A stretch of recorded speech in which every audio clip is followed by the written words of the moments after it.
John POULOS. Your uncle. He's an actor. He's a comedian. He's a performer. He does somersaults. He will cook you a grilled cheese if you ask him nicely. And we saw a movie last night called SNOWDEN, directed by Oliver Stone. We actually were lucky enough to see a live stream of a Q&A after the movie. Yes, we did. With Oliver Stone, Joseph Gordon-Levitt, Shailene Woodley, and live via satellite from Moscow. We think Moscow. We don't know, but we think Moscow. Edward Snowden himself. He could be anywhere in the world. You don't know. But probably probably Moscow. It's like Kaiser Soze. Yeah. And in the winter, no, not really. And in the winter, he gets snowed in. So we did that joke. Now we can move on. Yes, we can. Yes, we can. Thank you. So what did you think of the movie? I liked it. I saw trailers for it a while back, and it's one of those that I was sort of looking forward to. I'd been sort of invested in the news story that was Edward Snowden. I really enjoyed the John Oliver interview a couple weeks back. I watched Citizen 4 a couple months ago. Seen that. Great little doc on Edward.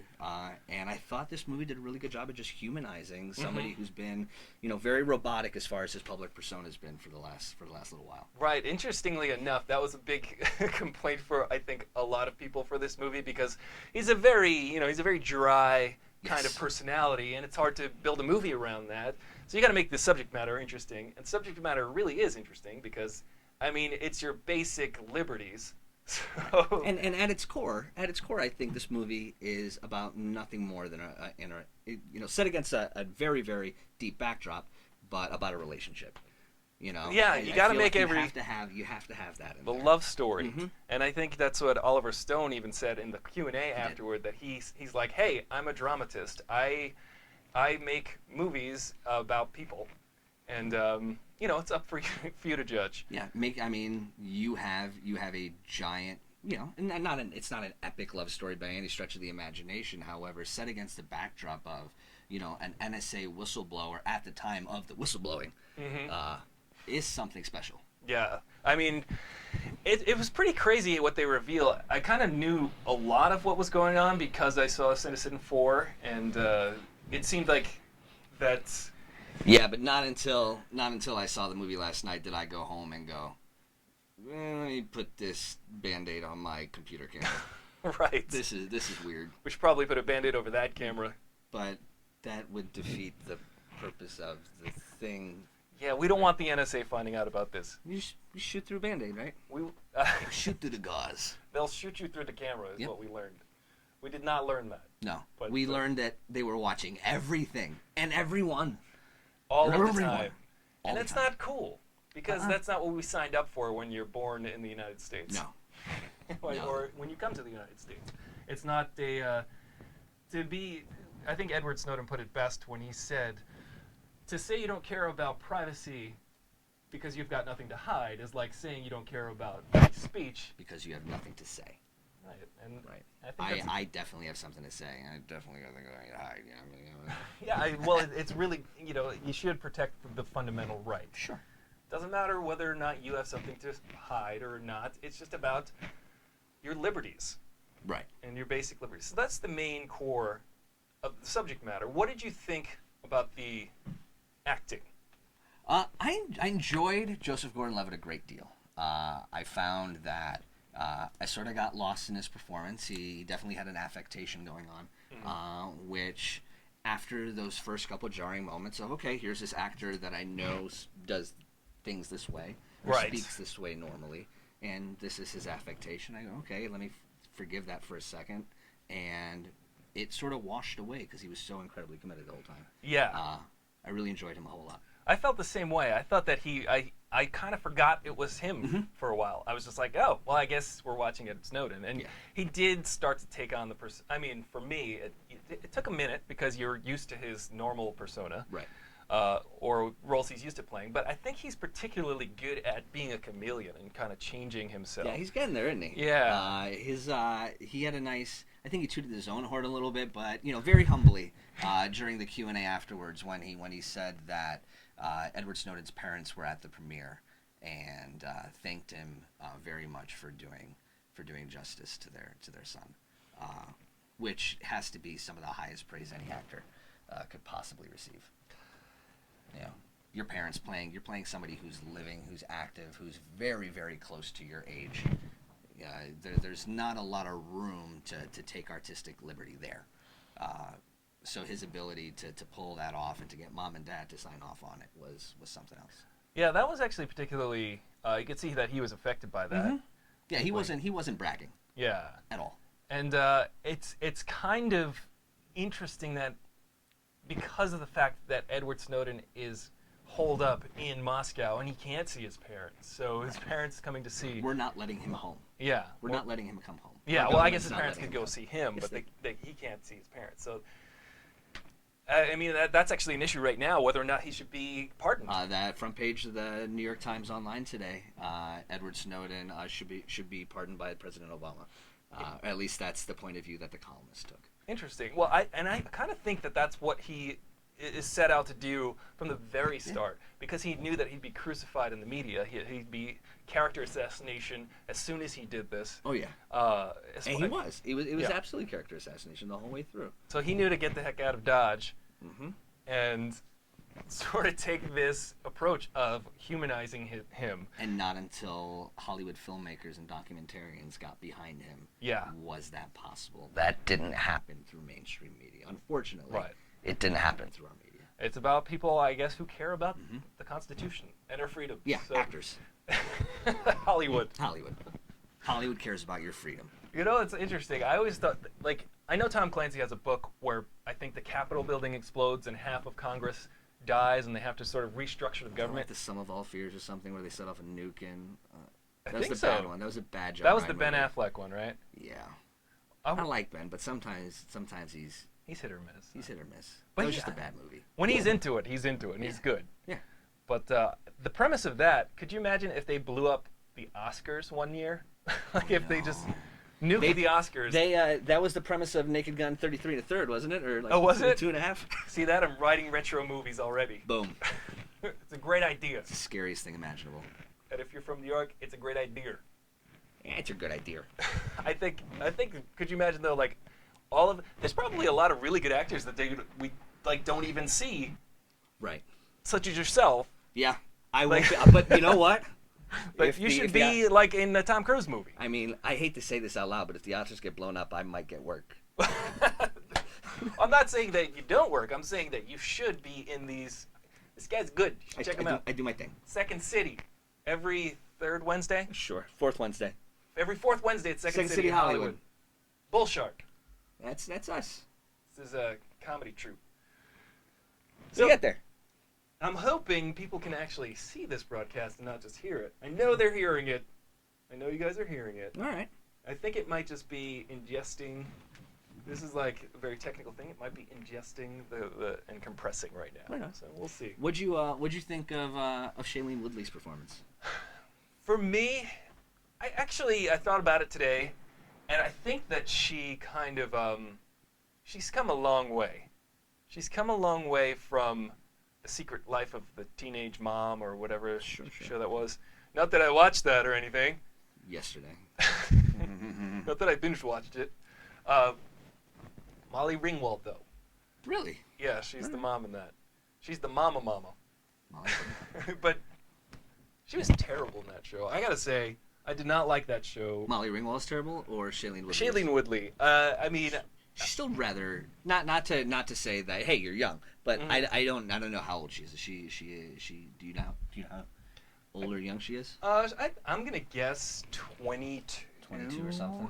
Yeah. She admitted last night to Oliver Stone that she hadn't seen many of Oliver Stone's movies. Right after Oliver Stone said, when she was asked, "What are your favorite Oliver Stone movies?" Oliver Stone looked at her and went, "It's okay." I don't know if you caught that, but he tapped her and went, "It's okay." I didn't realize that that's what he said, but I did see something him like that. Lean it's over. Like, don't worry about it. It's fine. Like I know you. I know you. Yeah, no. You're young.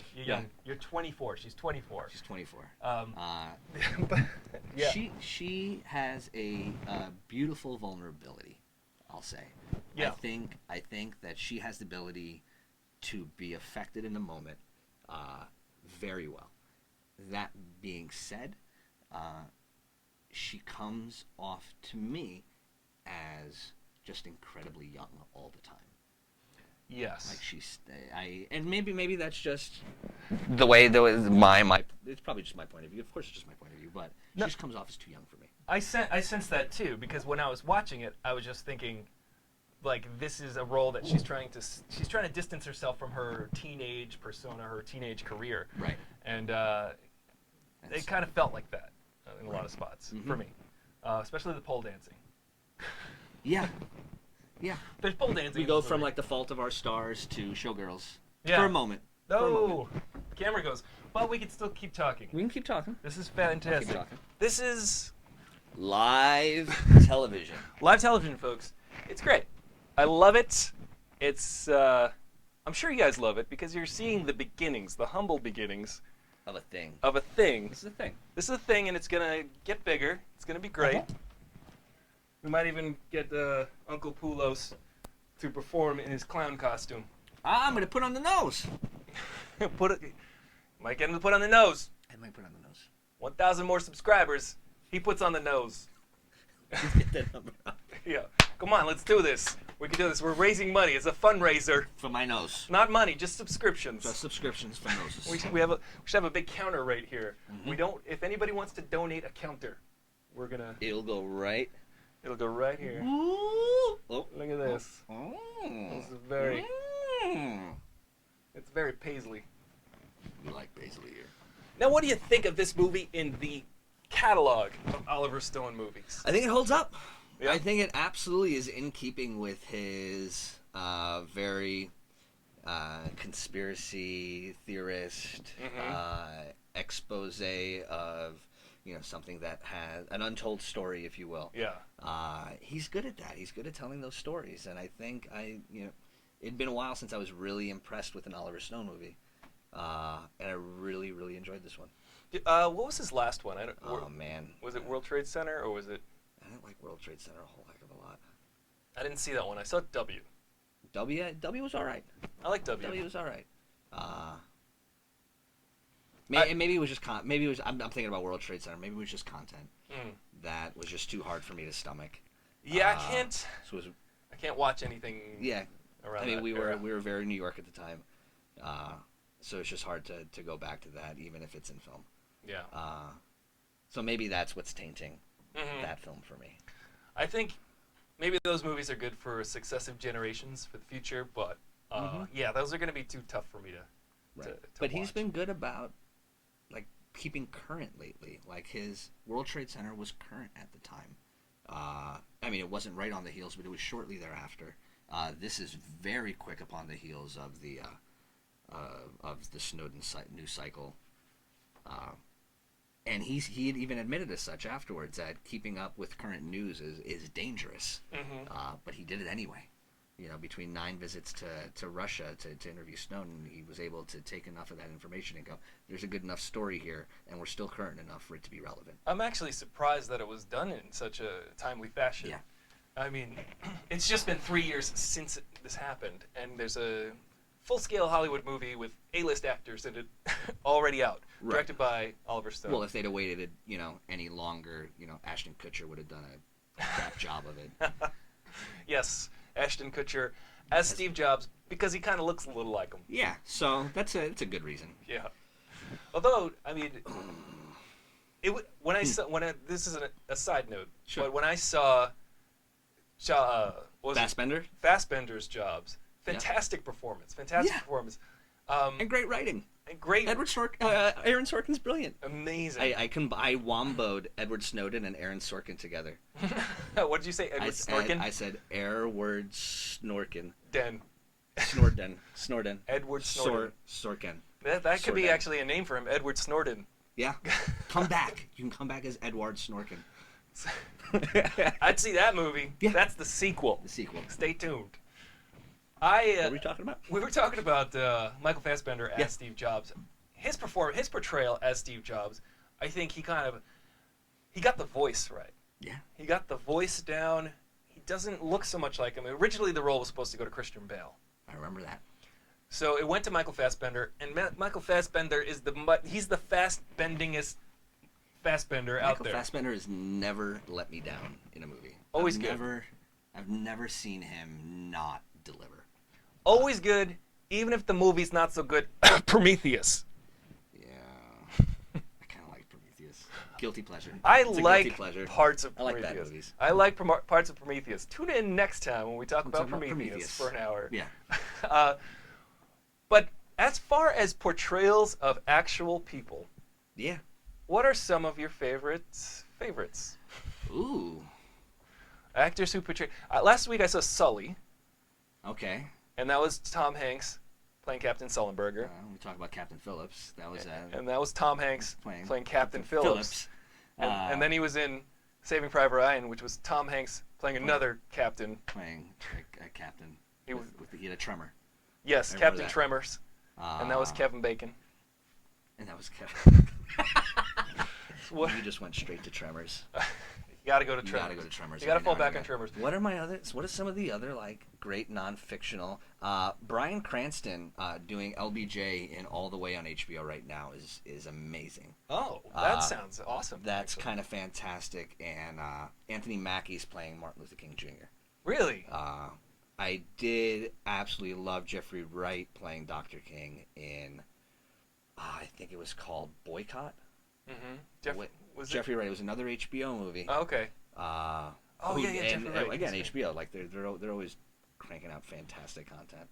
I mean, HBO. They put Robert Duvall playing Stalin years and years and years ago. That was great. Liam Neeson playing Oscar Schindler is a fantastic. That's a good one. Is a fantastic For sure. Uh, And then you got Daniel Day-Lewis playing In the Name of the In the Name of Father. the Father. Yeah. Yep. Lincoln. And Lincoln. That's a great one. Lincoln, a great he's so one. great in that movie. He's almost. It's worth watching just for him. It's a good movie. Not great, but he's Giamatti playing John Adams. another good one. You know who I liked? I actually liked. Let's see. Anthony Hopkins playing John Quincy Adams. Oh yeah, in Amistad. And Amistad, yeah. The last great battle of the American Revolution, right? What did he call that? Isn't that what he coined that phrase? I don't know. Yeah, it was a very coinable phrase. It was a great movie. But those are some really good ones. And Anthony Hopkins playing Nixon in another Oliver Stone movie. Fantastic performance. See how that came right back around? It did, and Meryl Streep playing just about anybody. Yeah. Meryl Streep. She wins. She wins. She's fantastic. Margaret Thatcher. She played Thatcher.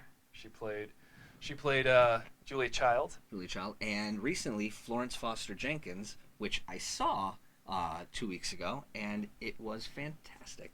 Oh. Meryl Streep can actually carry a tune, and Florence Foster Jenkins could not. And it takes so much effort for her to sing as horribly as she did throughout that movie. So my hat's always going to be off to that woman. She's gold. I think she is the greatest actor alive. Mm-hmm. But we've got Michael Fassbender. Michael Fassbender is hot on the He's heels. fast on her. He's fast heels. on. Yeah.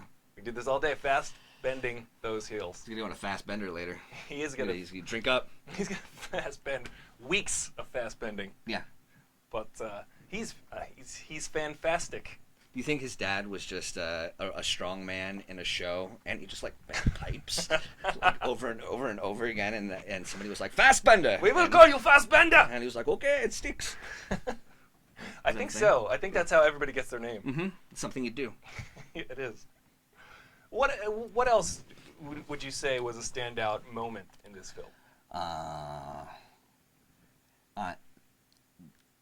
The eye-opening moment that he had when he first really took notice of the unconstitutional behavior that he witnessed government agencies taking. Mm-hmm. Right, when he took notice, and when what he noticed at work affected his behavior at home. Yes. When he first went up to the camera and sort of covered it up, or when he first noticed that there was a camera on him while he was doing something very private. Yeah. That was one of those moments where I went, oh, Yeah. why, oh no, Yeah. really, Yeah, really, you've seen me do that? Oh, Yeah. I've done that a lot. Like, why? Everyone can relate Yeah. Let me turn the laptop this way. It's really scary. That is when the story sort of jumps out and grabs the audience as like, yeah, everybody, there's cameras and microphones surrounding you all day. All the time. And the NSA has access to that. And They did. They They did. did. They might still, but I just the think- Patriot Act's sort of squashed. It is, though. Kinda. I think once you give someone once the cat is out of the bag, once you give someone the capability of to do something, it's really hard. To take it away from them. Yeah, to take it away or to tell them you can't do that. It's hard to regulate I'll give you. Yep. stuff like that. And I mean, if they are spying, who knows? How do we know? I don't know. There's no way to know. You know, I'm looking through my blinds for the last, like, how long's it been since we saw the movie? 27 hours? About. About 27 hours. I'm gonna be peeking through my blinds for like a week. About a week. Then I'm gonna go back to being a complacent American. Just don't go peeking into other people's blinds. They're on the other side of the window. That's the problem. They're always on the other side of the window. That's a problem. It becomes a problem. You should join the NSA. Yeah. They want guys like me. Hey, They're gonna come knocking. Hey, you want me to go crunch some numbers for you? Hey, I'm an analyst. I can do analytics. Yeah, you guys needed somebody for the NSA. Hey. NSA. Hey, what's going on? Oh, I got come on with these. Well, employment is low. Nobody wants to join the NSA. You're hired. Yeah. That's sort of how Snowden got in, isn't it? It was like, normally, Kinda. no. But, yes. But fine. That's sort of how they played that moment. It was. I think It was that's sort of, normally I wouldn't hire a guy like you. Because he didn't go to college, dropped out of high school, and he's probably one of the most brilliant, technical minds on the planet right now. And, yeah, on a job application still, did you go to college? Did you take a bunch of BS courses that, aren't really going to help you out anywhere? that is a tough thing. I didn't. I got educated myself. Sorry, we can't hire you. Yeah. That's Sorry, you're a go-getter. You didn't spend years getting this piece of paper. You just spent years actually doing the thing. Right. What are you, Goodwill Hunting? Is that a thing? Yeah, it's like so it doesn't matter if you can do all the math problems. You need a piece of paper saying that That's you saying can you do do the math problems. Write it on a piece of paper. Here's your piece of paper. Yeah, and that's how the world works, unfortunately. Especially, I guess, government jobs. But I think that was a standout moment for sure. The Band-Aids over the cameras. How about you? Did you have one? I really liked the way. This is a bit of a spoiler, so plug your ears, close your eyes. I don't see a stream, so you might not be seeing this anyway. But the way he smuggled out the micro SD card. Yeah. In the Rubik's Cube. That's in a trailer. That's not a spoiler. Trailer, so it's not fully a Yeah, spoiler. not a but full spoiler. he tosses it outside of all of the scanners to the security guard to play with. The security guard just bumbling through it, going, "I can't figure this thing out." Yeah, easy distraction. And there's another security guard who's just like, "What are you doing?" Yeah. The whole time. Yeah. You need those kind of guys again. Yeah. But after the movie, it was pretty interesting because That's right. Snowden was asked, because we actually saw Snowden live. Right. He was asked if that actually happened, and his response was kind of funny because he said it was more of an Oliver Stone artistic stroke, but Snowden did hand out as gifts Rubik's Cubes to everybody in the everyone office. at the office. So there were just a ton of Rubik's Cubes floating around this NSA base in Hawaii, Under the which is ground. where, underground. Top There's an secret government laboratory. Built for World War II. Yep. Like a World War II bunker that's just now being used for, whatever it's being used for. He got some really secret information out of there, a lot of it. And a lot of it made its way to The Guardian. And that's why we have the story we have today. Yeah. And it's a fascinating story, and I'm wondering where it's going to go as far as... In the end, this movie was pretty good. I would say I would give it, out of 5, I would give it like a 3.75 or a 4 out of 5. I'm with you there. Because I think it's worth seeing. If you're into action and explosions, I don't know if this is for you. This is very, very much a telling of a story. It's a very long, it's a dramatized interview. Or rather, it's an interview with a lot of drama happening around it. A lot of flashbacks, a lot of, so what happened next? And then, they show that. But it's also really cool because they do humanize the character. They do show his relationship with his girlfriend. And they make him a person. They make Snowden not only less boring, I guess, Right. but more interesting in Right. a sense. I mean, like I was telling you earlier, like everything he says is, I mean, whenever we talk to the guy, we're asking him about what got him in trouble in the first place, which is about this massive issue of privacy, which is such a gigantic issue that anyone who could speak on it with any sort of eloquence almost has to sound robotic in order to get out that much information, Yeah. and in doing so, he becomes less palatable to us. We can't relate to him as much, and this movie did a really good job at showing another non-analytical, non-computer. We saw the guy behind the laptop that wasn't a robot. It was really nice. I'd say a particular moment that really illustrated your point is it was smart. It didn't do like a dumbing down of the information that he has. He has so much information. It presented really well. It presented really well, especially the scene where they're showing how he's competing with the other programmers on how to hack something and be untraced. It didn't feel like it was dumbed down. It felt like we were raised up as an audience to understand a little bit more of what they were doing. You kind of didn't have to know what they were doing, but you knew that it was a certain competition and that he was going to win it. Right. And he did it hands down. handily, yeah. Yeah. So Did something that normally took a bunch of CIA analysts, 4 hours plus, 4 to 6 hours. Yeah. He pulled it off in 40 minutes. I think it was it was something like 38 minutes. yeah, actually. 38 minutes or something like. But that was a great scene. Mm-hmm. What's the actor's name that played that role? Reese Ifans, I think that's how you pronounce his name. He's fantastic. He I think plays what's her name's dad in Harry Potter. The guy with the long blonde hair. Yes. He's on a lot of stuff. yeah. Too. He's great. He's Danny Deckchair.